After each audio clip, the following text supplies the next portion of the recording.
This is Cathi Audiobooks and High Horse Press, and today we start Season 4, and it's all Frances Hodgson-Burnett.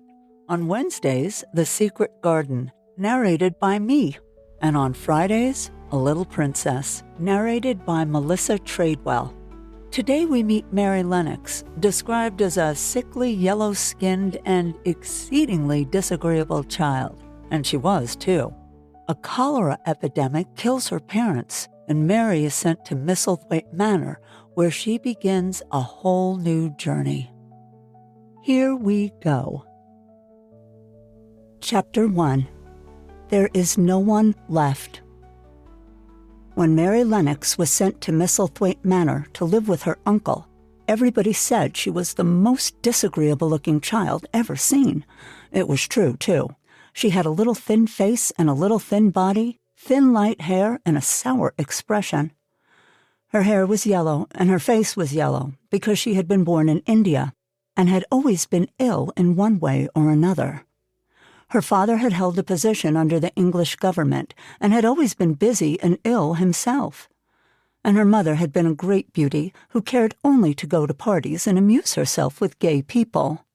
She had not wanted a little girl at all, and when Mary was born, she handed her over to the care of an ayah, who was made to understand that if she wished to please Mem Sahib, she must keep the child out of sight as much as possible. So when she was a sickly, fretful, ugly little baby, she was kept out of the way, and when she became a sickly, fretful, toddling thing, she was kept out of the way also. She never remembered seeing familiarly anything but the dark faces of her ayah and the other native servants. And as they always obeyed her and gave her her own way in everything, because the Mem Sahib would be angry if she was disturbed by her crying, by the time she was 6 years old, she was as tyrannical and selfish a little pig as ever lived. The young English governess who came to teach her to read and write disliked her so much that she gave up her place in 3 months. And when other governesses came to try to fill it, they always went away in a shorter time than the first one. So, if Mary had not chosen to really want to know how to read books, she would never have learned her letters at all. One frightfully hot morning, when she was about 9 years old, she awakened feeling very cross, and she became crosser still when she saw that the servant who stood by her bedside was not her ayah. "Why did you come?" she said to the strange woman. "I will not let you stay. Send my ayah to me." The woman looked frightened, but she only stammered that the ayah could not come, and when Mary threw herself into a passion and beat and kicked her, she looked only more frightened and repeated that it was not possible for the ayah to come to Missie Sahib. There was something mysterious in the air that morning. Nothing was done in its regular order, and several of the native servants seemed missing, while those whom Mary saw shrunk or hurried about with ashy and scared faces. But no one would tell her anything, and her ayah did not come. She was actually left alone as the morning went on, and at last she wandered out into the garden and began to play by herself under a tree near the veranda. She pretended that she was making a flower bed, and she stuck big scarlet hibiscus blossoms into little heaps of earth, all the time growing more and more angry and muttering to herself the things she would say and the names she would call Sadie when she returned. "Pig! Daughter of pigs!" she said, because to call a native a pig is the worst insult of all. She was grinding her teeth and saying this over and over again when she heard her mother come out on the veranda with someone. She was with a fair young man, and they stood talking together in low, strange voices. Mary knew the fair young man who looked like a boy. She had heard that he was a very young officer who had just come from England. The child stared at him, but she stared most at her mother. She always did this when she had a chance to see her, because the Mem Sahib, Mary used to call her that oftener than anything else, was such a tall, slim, pretty person and wore such lovely clothes.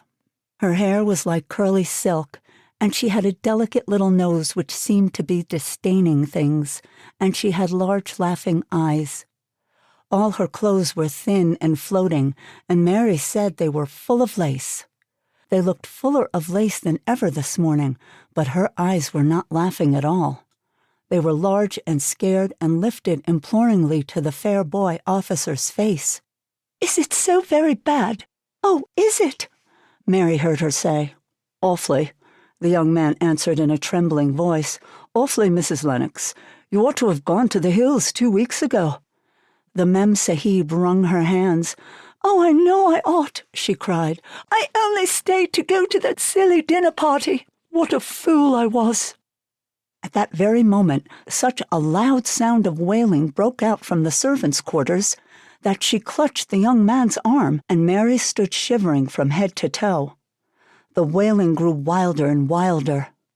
"What is it?" Mrs. Lennox gasped. "Someone has died," answered the boy officer.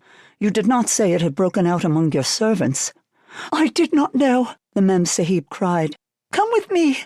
And she turned and ran into the house. After that, appalling things happened, and the mysteriousness of the morning was explained to Mary. The cholera had broken out in its most fatal form, and people were dying like flies. The ayah had been taken ill in the night, and it was because she had just died that the servants had wailed in the huts. Before the next day, 3 other servants were dead, and others had run away in terror. There was panic on every side, and dying people in all the bungalows. During the confusion and bewilderment of the second day, Mary hid herself in the nursery and was forgotten by everyone. Nobody thought of her, nobody wanted her, and strange things happened of which she knew nothing. Mary alternately cried and slept through the hours. She only knew that people were ill and that she heard mysterious and frightening sounds. Once she crept into the dining room and found it empty, though a partly finished meal was on the table, and chairs and plates looked as if they had been hastily pushed back when the diners rose suddenly for some reason. The child ate some fruit and biscuits, and being thirsty, she drank a glass of wine which stood nearly filled. It was sweet, and she did not know how strong it was. Very soon it made her intensely drowsy, and she went back to her nursery and shut herself in again. Frightened by cries she heard in the huts and by the hurrying sound of feet. The wine made her so sleepy that she could scarcely keep her eyes open, and she lay down on her bed and knew nothing more for a long time.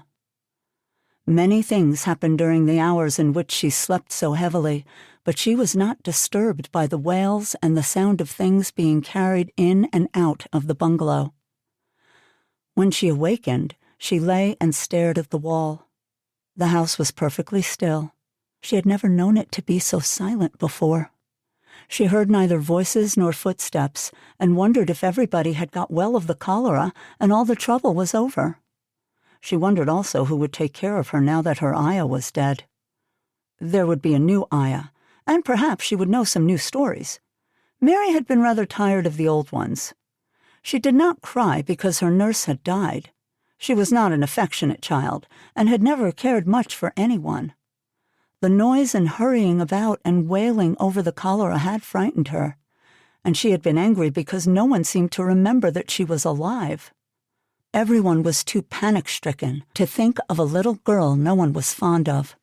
When people had the cholera, it seemed that they remembered nothing but themselves. But if everyone had got well again, surely someone would remember and come look for her. But no one came, and as she lay waiting, the house seemed to grow more and more silent. She heard something rustling on the matting, and when she looked down, she saw a little snake gliding along and watching her with eyes like jewels. She was not frightened, because he was a harmless little thing who would not hurt her, and he seemed in a hurry to get out of the room. He slipped under the door as she watched him. "How queer and quiet it is," she said.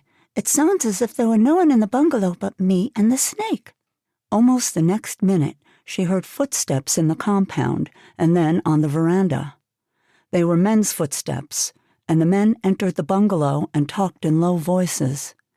No one went to meet or speak to them, and they seemed to open doors and look into rooms.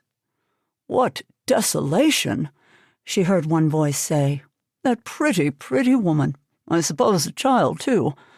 I heard there was a child, though no one ever saw her." Mary was standing in the middle of the nursery when they opened the door a few minutes later. She looked an ugly, cross little thing and was frowning because she was beginning to be hungry and feel disgracefully neglected. The first man who came in was a large officer she had once seen talking to her father.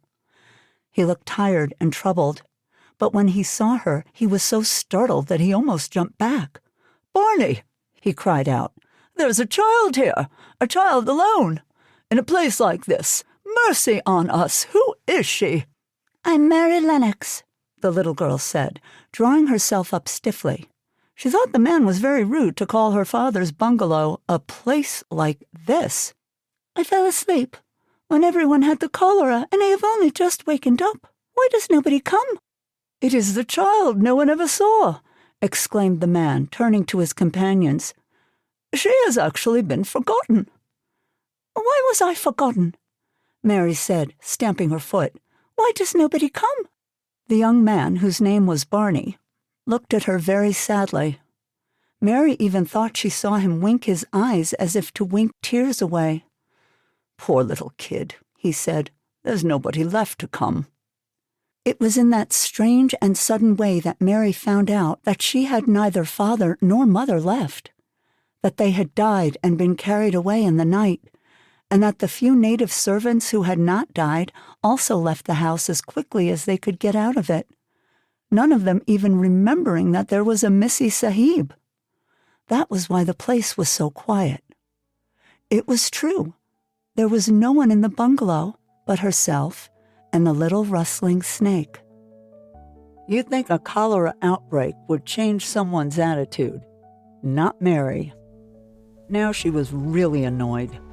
Then she heads across the ocean and meets someone even meaner than she is.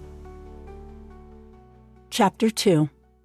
Mistress Mary Quite Contrary. Mary had liked to look at her mother from a distance, and she had thought her very pretty, but as she knew very little of her, she could scarcely have been expected to love her or to miss her very much when she was gone. She did not miss her at all, in fact, and as she was a self-absorbed child, she gave her entire thought to herself, as she had always done. If she had been older, she would no doubt have been very anxious at being left alone in the world. But she was very young, and as she had always been taken care of, she supposed she always would be. What she thought was that she would like to know if she was going to nice people, who would be polite to her and give her her own way, as her ayah and the other native servants had done. She knew that she was not going to stay at the English clergyman's house where she was taken at first. She did not want to stay. The English clergyman was poor, and he had 5 children nearly all the same age, and they wore shabby clothes and were always quarreling and snatching toys from each other. Mary hated their untidy bungalow and was so disagreeable to them that after the first day or two, nobody would play with her. By the second day, they had given her a nickname which made her furious. It was Basil who thought of it first.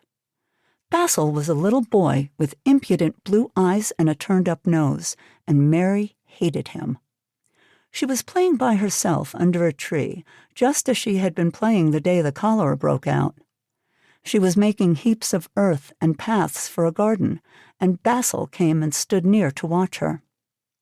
Presently he got rather interested and suddenly made a suggestion. "Why don't you put a heap of stones there and pretend it a rockery?" he said. "There, in the middle." And he leaned over to point. "Go away," cried Mary. "I don't want boys. Go away." For a moment, Basil looked angry, and then he began to tease. He was always teasing his sisters. He danced round and round her and made faces and sang and laughed. "Mistress Mary, quite contrary, how does your garden grow, with silver bells and cockle shells and marigolds all in a row?" He sang it until the other children heard and laughed too. And the crosser Mary got, the more they sang Mistress Mary, quite contrary, and after that, as long as she stayed with them, they called her Mistress Mary, quite contrary, when they spoke of her to each other, and often when they spoke to her. "You're going to be sent home," Basil said to her, "at the end of the week, and we're glad of it." I'm glad of it too, answered Mary. Where is home? She doesn't know where home is, said Basil, with 7-year-old scorn. It's England, of course. Our grandmama lives there, and our sister Mabel was sent to her last year. You're not going to your grandmama. You have none. You're going to your uncle, and his name is Mr. Archibald Craven. I don't know anything about him, snapped Mary. I know you don't, Basil answered. You don't know anything. Girls never do. I heard Father and Mother talking about him. He lives in a great big desolate old house in the country, and no one goes near him. He's so cross he won't let them. And they wouldn't come if he would let them. He's a hunchback and he's horrid. I don't believe you, said Mary, and she turned her back and stuck her fingers in her ears because she would not listen any more. But she thought over it a great deal afterward, and when Mrs. Crawford told her that night that she was going to sail away to England in a few days and go to her uncle, Mr. Archibald Craven, who lived at Misselthwaite Manor, she looked so stony and stubbornly uninterested that they did not know what to think about her. They tried to be kind to her, but she only turned her face away when Mrs. Crawford attempted to kiss her, and held herself stiffly when Mr. Crawford patted her shoulder. She's such a plain child, Mrs. Crawford said pityingly afterward, and her mother was such a pretty creature. She had a very pretty manner, too, and Mary has the most unattractive ways I ever saw in a child. The children call her Mistress Mary quite contrary, and though it's naughty of them, one can't help understanding it. Perhaps if her mother had carried her pretty face and her pretty manners oftener into the nursery, Mary might have learned some pretty ways, too.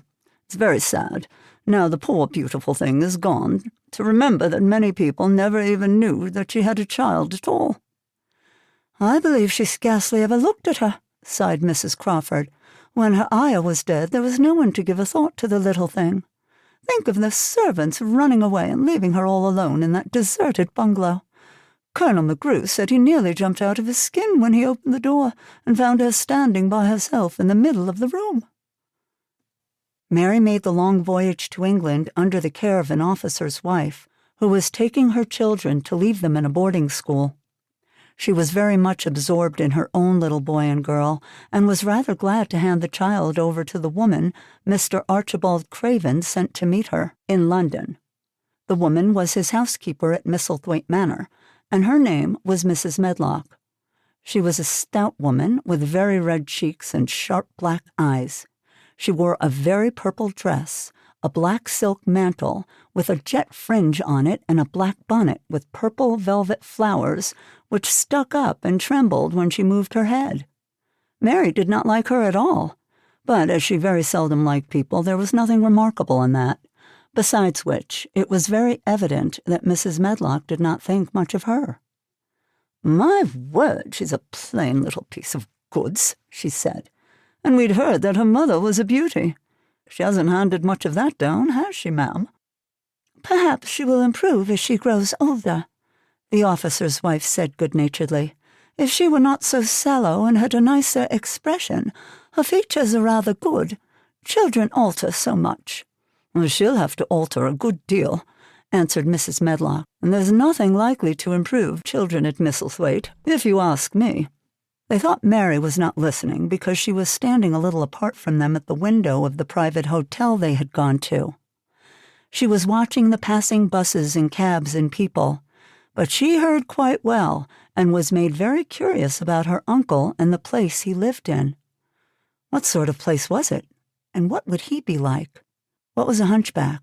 She'd never seen one. Perhaps there were none in India. Since she had been living in other people's houses and had had no ayah, she had begun to feel lonely and to think queer thoughts which were new to her. She had begun to wonder why she had never seemed to belong to anyone, even when her father and mother had been alive. Other children seemed to belong to their fathers and mothers, but she had never seemed to really be anyone's little girl. She had had servants and food and clothes, but no one had taken any notice of her. She did not know that this was because she was a disagreeable child, but then, of course, she did not know she was disagreeable. She often thought that other people were, but she did not know that she was so herself. She thought Mrs. Medlock the most disagreeable person she had ever seen, with her common, highly colored face and her common, fine bonnet. When the next day they set out on their journey to Yorkshire, she walked through the station to the railway carriage with her head up and trying to keep as far away from her as she could because she did not want to seem to belong to her. It would have made her angry to think people imagined she was her little girl. But Mrs. Medlock was not in the least disturbed by her and her thoughts. She was the kind of woman who would stand no nonsense from young ones. At least, that is what she would have said if she had been asked. She had not wanted to go to London just when her sister Maria's daughter was going to be married, but she had a comfortable, well-paid place as housekeeper at Misselthwaite Manor, and the only way in which she could keep it was to do at once what Mr. Archibald Craven told her to do. She never dared even ask a question. "Captain Lennox and his wife died of the cholera," Mr. Craven had said in his short, cold way. "Captain Lennox was my wife's brother, and I am their daughter's guardian. The child is to be brought here. You must go to London and bring her yourself." So she packed her small trunk and made the journey. Mary sat in her corner of the railway carriage and looked plain and fretful. She had nothing to read or to look at, and she had folded her thin little black-gloved hands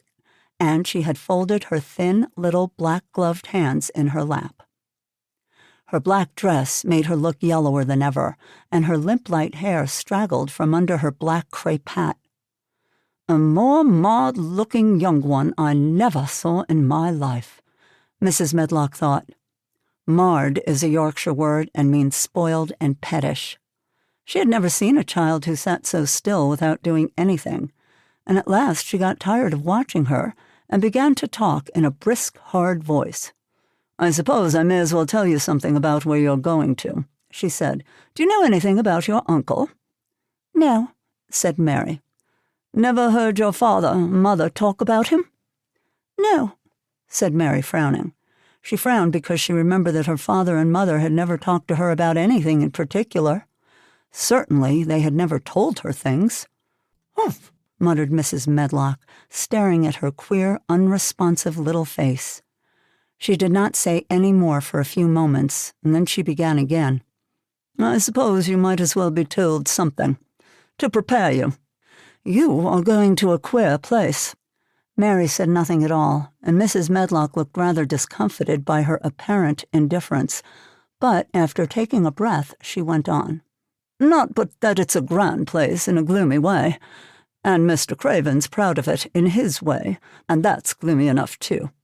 The house is 600 years old, and it's on the edge of the moor, and there's near 100 rooms in it, though most of them shut up and locked. And there's pictures and fine old furniture and things that have been there for ages, and there's a big park round it and gardens and trees with branches trailing to the ground, some of them." She paused and took another breath. "But there's nothing else," she ended suddenly. Mary had begun to listen in spite of herself. It all sounded so unlike India, and anything new rather attracted her. But she did not intend to look as if she were interested. That was one of her unhappy, disagreeable ways. So she sat still. "Well," said Mrs. Medlock, "what do you think of it?" "Nothing," she answered. "I know nothing about such places." That made Mrs. Medlock laugh, a short sort of laugh. "Ah," she said, "but you are like an old woman. Don't you care?" "Doesn't matter," said Mary, "whether I care or not." "You're right enough there," said Mrs. Medlock. "Doesn't. What you're to be kept at Misselthwaite Manor for, I don't know, unless because it's the easiest way. He's not going to trouble himself about you, that's sure and certain. He never troubles himself about no one." She stopped herself as if she had just remembered something in time. "He's got a crooked back," she said. "That set him wrong. He was a sour young man and got no good for all his money and big place till he was married." Mary's eyes turned toward her in spite of her intention not to seem to care. She had never thought of the hunchbacks being married, and she was a trifle surprised. Mrs. Medlock saw this, and as she was a talkative woman, she continued with more interest. This was one way of passing some of the time at any rate. She was a sweet, pretty thing, and he'd have walked the world over to get her a blade of grass she wanted. Nobody thought she'd marry him, but she did. And people said she married him for his money, but she didn't. She didn't, positively. When she died, Mary gave a little involuntary jump. "Oh, did she die?" she exclaimed, quite without meaning to.